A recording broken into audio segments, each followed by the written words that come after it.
26শে জানুয়ারি প্রজাতন্ত্র দিবসের parade. Red রোডে চলছে কুচকাওয়াজের মহড়া, আর এবারে কুচকাওয়াজের বিশেষ আকর্ষণ রোবোটিক ডগস। মহড়া চলাকালীন বন্ধ থাকছে রেড রোড ও রেড রোড সংলগ্ন হসপিটাল রোড, পূর্ব ও পশ্চিম কুইন্সল্যান্ড, খিদিরপুর রোড, রানী রাসমণি অ্যাভিনিউয়ের একাংশ। দেখতে পাচ্ছেন আপনারা, মহড়া চলছে কুচকাওয়াজের, সেখানে এবারে বিশেষ আকর্ষণ এই রোবোটিক ডগস দেখতে পাচ্ছেন।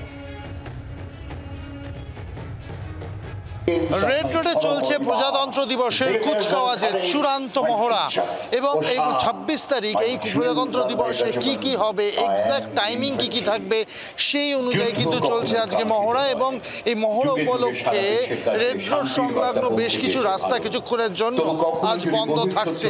তবে এই রেড রোডের মহড়াতে সব থেকে বেশি যেটা ইন্টারেস্টিং সাধারণ মানুষের কাছে বা সব থেকে যেটা বেশি নজর কাটছে সেটা হচ্ছে রোবটদের কুচকাওয়াজ, রোবোটিক ডগস, তাদের কুচকাওয়াজ, এবং তারা কমান্ড নিচ্ছে, তারা হাঁটছে আর্মি পার্সোনালদের সঙ্গে, যেটা অবশ্যই করে বিশেষ বিশেষ আকর্ষণের তালিকায় থাকবে।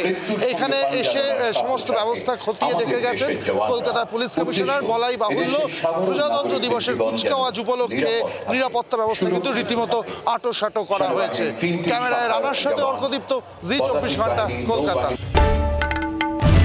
বাংলার আওয়াজ, বাঙালির আবেগ, জি 24 ঘন্টা।